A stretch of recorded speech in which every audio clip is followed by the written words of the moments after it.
ഈ ഒരു മാമ്പഴക്കാലത്ത് ഇതുണ്ടാക്കാതെ എന്തില്ലേ. ഇന്ന് നമ്മൾ തയ്യാറാക്കിയെടുക്കുന്നത് കാണുമ്പോൾ തന്നെ നിങ്ങൾക്ക് മനസ്സിലാവും, മാമ്പഴ പുളിശ്ശേരിയാണ് കേട്ടോ. നല്ല ടേസ്റ്റി ആയിട്ട് എടുക്കാൻ പറ്റുന്ന ഈ ഒരു മാമ്പഴ പുളിശ്ശേരി എങ്ങനെയാണെന്ന് നോക്കിയാലോ. അതിന് വേണ്ടിയിട്ട് നമുക്ക് ചെറിയ മാമ്പഴമില്ല, നാടൻ മാമ്പഴം, അതാണ് വേണ്ടത്. അത് നമുക്കിതുപോലെ കൈ വെച്ചിട്ട് തൊലിയൊക്കെ ഒന്ന് കളഞ്ഞിട്ടെടുക്കാം. എത്രയാണോ വേണ്ടത് അതിനനുസരിച്ച് എടുക്കാം. എന്നിട്ട് അതൊരു ചട്ടിയിലേക്ക് മാറ്റി കൊടുക്കാം.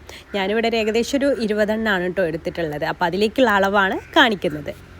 ഇതിന് ഏറ്റവും ബെസ്റ്റ് ഈ ഒരു നാടൻ മാങ്ങ തന്നെയാണ് കേട്ടോ. ഇതില്ലെങ്കിൽ പിന്നെ നമുക്ക് മൂവാണ്ടൻ മാങ്ങയോ അങ്ങനെ ഏതെങ്കിലുമൊക്കെ വെച്ചിട്ട് ഉണ്ടാക്കിയെടുക്കാം. അപ്പോൾ എല്ലാം ഇതുപോലെ തൊലി കളഞ്ഞെടുത്തിട്ടുണ്ട്. അതിലേക്ക് 2 പച്ചമുളക് ചേർത്ത് കൊടുക്കുന്നുണ്ട്. പിന്നെ 1 ടീസ്പൂണ് മഞ്ഞൾപ്പൊടി, 1 ടീസ്പൂണ് മുളക് പൊടിയും കൂടെ ചേർത്ത് കൊടുക്കുന്നുണ്ട്. പിന്നെ 2 തണ്ട് കറിവേപ്പില ചേർത്ത് കൊടുക്കാം. പിന്നെ 1 അച്ച് ശർക്കരയായിട്ട് എടുത്തിട്ടുള്ളത്. അതൊരു ഏകദേശം 20 എണ്ണം ഉണ്ടെന്ന് പറഞ്ഞല്ലോ, അതുകൊണ്ടാണ് 1 അച്ച് എടുത്തിട്ടുള്ളത്. അപ്പോൾ അതിൽ കുറവൊക്കെ ആണെന്നുണ്ടെങ്കിൽ അതിൻ്റെ പകുതിയൊക്കെ എടുത്താൽ മതി. പിന്നെ ആവശ്യത്തിന് ഉപ്പും 1 കപ്പ് വെള്ളവും ചേർത്തിട്ട് നമുക്ക് നന്നായിട്ട് തന്നെ തിളപ്പിച്ചെടുക്കാം. നന്നായിട്ട് ഈ മാങ്ങയൊക്കെ ഇതിൽ കിടന്നിട്ട് നന്നായിട്ട് വെന്ത് വരണം കേട്ടോ. ഇടയ്ക്കൊക്കെ തുറന്നിട്ട് ഇളക്കി കൊടുക്കുക കേട്ടോ.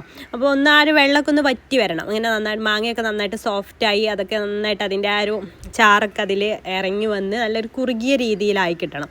അതുവരെ നമുക്കിത് നന്നായിട്ടൊന്ന് വേവിച്ചെടുക്കാം. അടി പിടിക്കാതെ ശ്രദ്ധിക്കുക. ഇടയ്ക്കൊക്കെ ഇതുപോലെ തുറന്നിട്ട് ഒന്ന് ചെക്ക് ചെയ്താൽ മതി കേട്ടോ.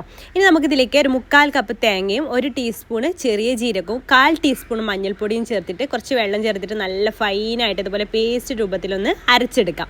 അത് ഇതിലേക്ക് ചേർത്തിട്ട് വീണ്ടും നന്നായിട്ടൊന്ന് മിക്സ് ചെയ്തിട്ട് ഒന്ന് തിളപ്പിച്ചെടുക്കാം കേട്ടോ. അത് നന്നായിട്ടൊന്ന് മിക്സ് ചെയ്തെടുക്കാം. തേങ്ങയൊക്കെ ചേർത്ത് തിളച്ച് വരുന്ന സമയത്ത് നമുക്കിതിലേക്ക് പുളിക്ക് ആവശ്യമായിട്ടുള്ള കുറച്ച് തൈര്, ഒരു 1/4 കപ്പ് തൈര്, ഇത്രയും മാങ്ങയിലേക്ക് 1/4 കപ്പ് തൈരാട്ടോ ഞാൻ എടുത്തിട്ടുള്ളത്. അത് മിക്സിയുടെ ചെറിയ ജാറിലിട്ടിട്ടൊന്ന് അടിച്ചെടുക്കുക.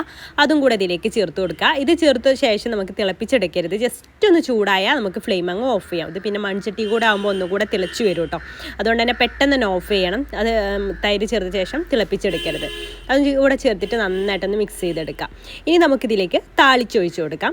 അതിന് വേണ്ടിയിട്ട് ഒരു ചട്ടി വെച്ചിട്ട് അതിലേക്ക് 2 ടേബിൾ സ്പൂണ് വെളിച്ചെണ്ണ ഒഴിച്ച് കൊടുത്തിട്ട് 1/2 ടീസ്പൂണ് കടുക്, 1/4 ടീസ്പൂണ് ഉലുവ, പിന്നെ 2 തണ്ട് കറിവേപ്പില, വറ്റൽമുളക് 2-3 വറ്റൽമുളകും ചേർത്തിട്ട് താളിച്ചിട്ട് അതിലേക്ക് അങ്ങ് ഒഴിച്ച് കൊടുത്താൽ സംഭവം സെറ്റാണ് കേട്ടോ.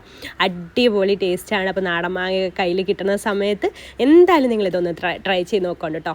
ചോറിൻ്റെ കൂടെ ഇതൊന്ന് ഈ ഒരു കറി മാത്രം മതി നമുക്ക് ചോറ് കഴിക്കാനായിട്ട്. അത്രയും പൊളിയാണ്. ഉണ്ടാക്കി നോക്കാത്തൊരു മസ്റ്റ് ട്രൈ ആയിട്ടുള്ള ഒരു ഐറ്റമാണ്. ഇഷ്ടമായാൽ ലൈക്ക് ചെയ്യാനും മറ്റുള്ളവരിലേക്ക് ഷെയർ ചെയ്ത് കൊടുക്കാനും മറക്കല്ലേ. പേജ് ഫോളോ ചെയ്യാത്തവർ ഫോളോ ചെയ്യാനും മറന്നു പോവല്ലേ.